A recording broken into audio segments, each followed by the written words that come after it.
What's up, Evo fam? It's Carson, and in today's installment of our YouTube series, we're going to talk about hitting. We're going to talk about the evolution of hitting here at Evo, kind of how things began, where they are now, and then what we expect them to be 12 to 16 months from now, let's say. So to start, we were first in here in the green space. We had like a 55-foot cage on a pulley system. We were able to pull it out, get some swings in, mainly front toss, a little bit of overhand throwing. Couldn't really hit off the machine, it was too tight, but the guys that swung were able to get some reps in, which was great, and then we were able to do some stuff through St. Thomas High School, like winter practices. Come March of the second year of business, we were able to knock down a wall that used to live right there, and we were able to extend the cage, make it full length. We also installed 2 cages in the back here that were both about 40-foot cages. So we had 3 cages, 1 full, 2 half cages. We were able to do a lot of stuff in that space, which was awesome. And then we made a bit of a transition where we condensed down to 1 cage, purchased a lot more strength equipment to do all that stuff inside the walls here, and at the same time purchased a HitTrax unit, and we've been able to use that to collect data and create objective goals for our athletes since then. Come around this summer, we finally brought on and hired a full-time hitting coach.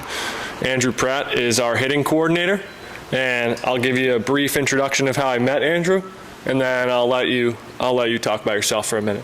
I met Andrew through Twitter approximately a year and a half before he was hired. We had some mutual connections and friends in the baseball world, and he reached out to me, mentioned those guys. They were high-level people that I trusted and believed in, and he basically was like, I really like what you guys are doing there. I could really see myself being involved in something like that in the future. And from my perspective, I was like, that's incredible to have someone who not only can envision what we envision, but also on the same trajectory. And so we just started kind of going back and forth a bit, slowly, right? We didn't really have the time or the space yet to bring in a full-time hitting coach. And then we started to really like what he had to say. He basically interviewed with us for like a year. He would send us messages back and forth. We started to really understand his philosophy a bit. So we asked him to deep dive into it, gave us a full 30-minute presentation on how he likes to develop hitters and his overview into hitting as a whole and baseball as a whole. And it aligned dead set straight with the way Logan and I envision player development, the game of baseball, and the direction it's headed. So from there, Andrew and I started talking on the phone weekly during the season. We're able to start to plan out and discuss a ton of things that are now in the works here. So this summer, when he came on, Owen and I had been going to St. Thomas in the summer for the last 2 years to do on-field BP and skill work with athletes there. And Andrew was able to come on in the summer and get right on the field with us immediately, make connections with a bunch of the athletes here, and start to realize kind of what it is we do, what it is the athletes are like, and how he's going to be able to tailor what he knows to make them better. So without further ado, I'll let Andrew talk a little bit about himself, and then we'll dive into a little bit about what we do here from a hitting standpoint. Awesome. Yeah. So quick baseball background on myself. So I played college baseball at Colby Sawyer College, which is a D3 school here in New Hampshire. I was a catcher there. Studied sport management. Graduated in 2018. After that year, I went on to coach at the University of Maine at Farmington. And then for the following 4 years after that, I coached at McPherson College out in Kansas. That was a great experience for me. I got, like Carson was talking about, I got the chance to, be around some really smart baseball minds who taught me a lot and, opened my mind to things that I hadn't been accustomed to before. But once I saw them in action, it was really cool to see some of those things take place.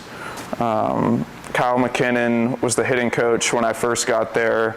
He eventually became the head coach. Then he eventually took a job in the Diamondbacks and then Astros system. And once he took that job, I actually got elevated to be the co-interim head coach. and we went on this past spring to win the conference tournament, which was a really cool experience.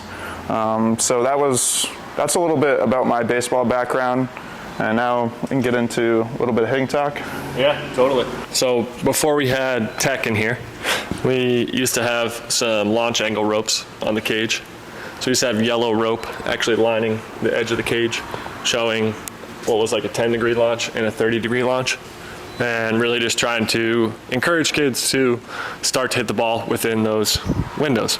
And I know, growing up myself, I was often taught to try to hit the ball off the back of the cage, head high, on a line. And it's funny because that looks really nice, especially when you do it off a tee. Exactly. Right? But that's just one simple solution, and unfortunately that solution ends up being an out. And once you turn on a HitTrax unit and you get that objective feedback, that nice 72-mile-an-hour line drive back up the middle is actually just a two-hopper that is fielded by the shortstop, and now you're out at first base. So while you're practicing something that looks nice and feels nice, it does not translate to when you play the game. And when you play the game, the goal is to score runs, get on base, do damage, right? And in my mind, as a pitcher, right, my goal is to avoid that.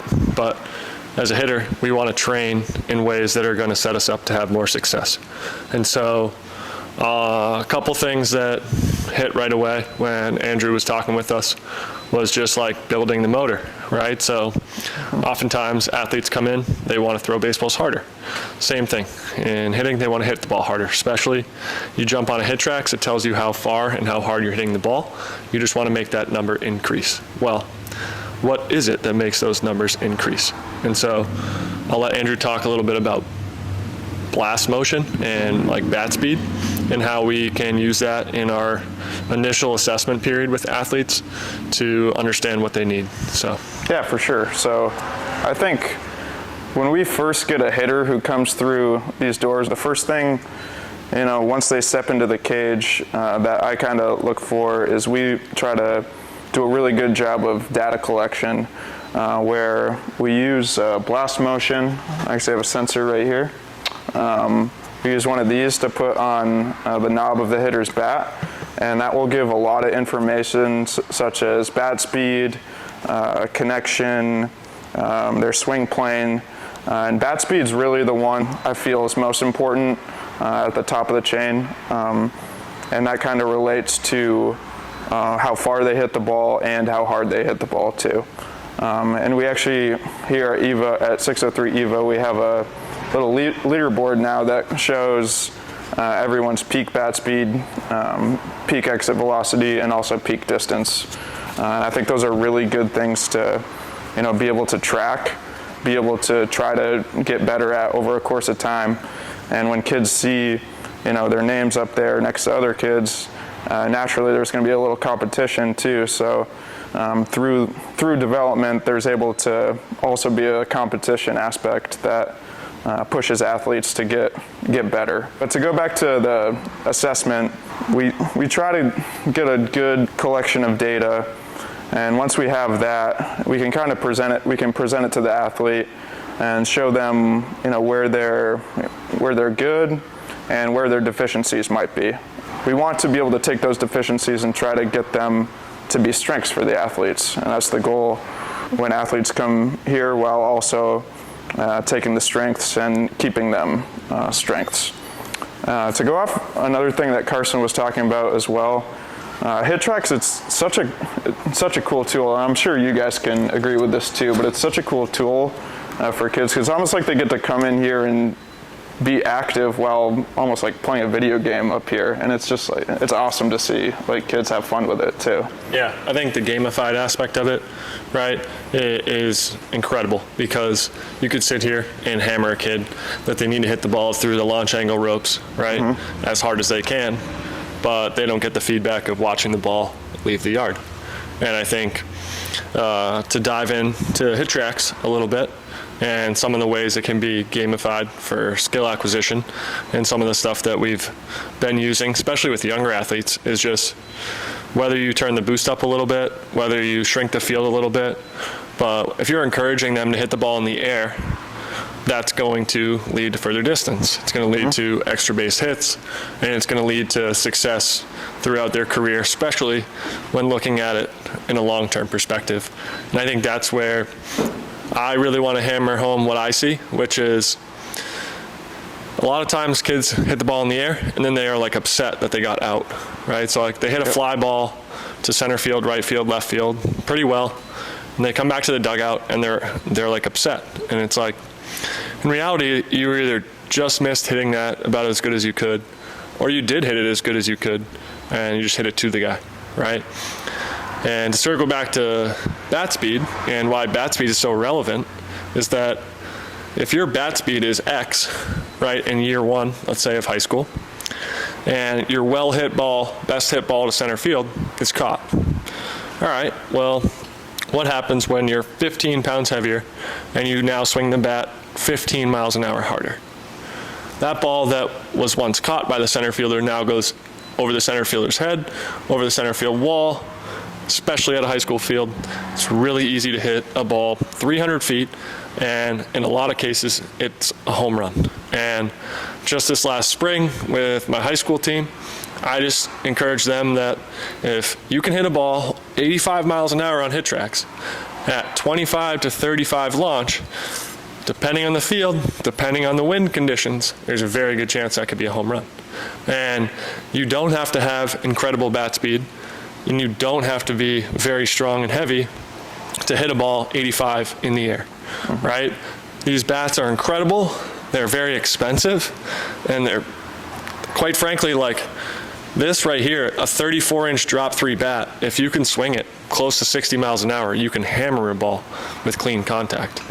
And so if you can use a 33 instead of a 32, or a 34 instead of a 33, choke up a little bit and catch that ball in the air, now you're doing damage, right? And by the time you're a sophomore, junior in high school, you're a kid who can hit home runs, you're a kid who's going to get recruited in summer ball, and you're a kid who college coaches are looking to bring to their rosters, right? Point blank, college coaches are not looking for guys that don't hit balls at least 90 miles an hour on hit tracks. I don't care what level, right? That is I think, should be a bare minimum threshold for like a varsity athlete in high school. If you're training the right way and you have that feedback, you should be able to hit the ball 90 miles an hour if you're dedicated enough to making sure your swing looks good, works. That's why Andrew's here, right? But also you have the intent level to do that. And I think that's another thing. Like, you have to have intent to swing the bat hard. You have to have intent to hit the ball hard. You have to be okay with missing the ball. You have to be okay with miss hits, right? You can't be so worried about, I might strike out, right? Because if you strike out 3 times, but in your 4th at-bat, you hit a 3-run double, right? That could win your game. High school baseball, you got 3, maybe 4 at-bats. If you can do damage in one of those at-bats, it changes the game. I've seen enough high school baseball now to know if one team hits a home run to take the lead, the other team just completely folds. And lucky enough to coach a team where we have kids who can hit home runs, and you hit a couple home runs in a game, now the score is 7+ runs, right? 5, 6, 7 runs easily on 2 home runs. You get walks, you get a guy who comes up, does damage. Next thing you know, that score is just completely changed.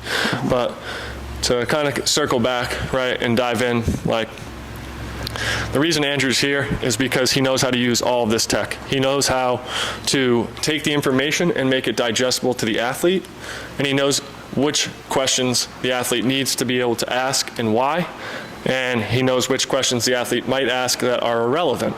And that's something we see a lot, where an athlete comes in or their parent comes in and expresses to us something that the athlete needs to do better, right? Owen's done tons of lessons. Athletes come in and they say, this is what I do wrong, right? And a lot of it is, maybe that's not what you're actually doing wrong. So I think that's another thing too, is just being here to be able to ask questions to the athlete, but have them ask as many questions as we can back. And I just see it from my perspective here while you're working with kids in the cage, and they see an objective piece of information, they go straight to you and ask you why. And so 100%. if you just want to give a brief synopsis on just like each piece of hitting tech we use, why you think it's super relevant, and essentially how the hitting program works with athletes in terms of what's it look like for an average high school kid who comes in, and just kind of how you use the technology with those guys. 100%. So one thing that Carson just talked about that was really good, I think, is the feel versus real thing. But that's my job as a coach is to be able to take what the athlete feels and communicate with them in a way that can create the desired outcome. And then as far as the different pieces of tech we use, obviously earlier I talked about blast motion. One way we use that is we'll put it up on the TV over here to give bat speed feedback. I think bat speed feedback is huge because, like Carson was talking about too, having the ability to look, to see, like feel your intent, but also see your intent up on the TV creates so much objectivity that it just creates such a great training environment in a place where you can come in and try to beat what your bat speed was last time, or feel exactly what your intent is on that given day. And then we also use hit tracks too. Hit tracks, it's a great piece of technology. You can go play on different fields. Could be Fenway Park, could be Busch Stadium, wherever you want to play. But the big thing is it's able to give exit velo feedback. It's able to give launch angle feedback, distance feedback, and then also one thing we've been working with a little bit too is point of contact. I think point of contact is a huge metric to look into.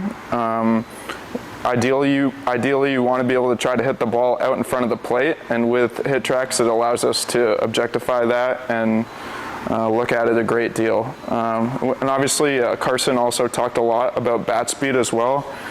Some tools we use are these AXBAT trainers here. These are great tools for bat speed training.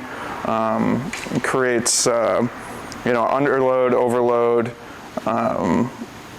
feel where kind of the underload feel when you swing this light bat, it's kind of overspeed training, so you can try to move as fast as possible.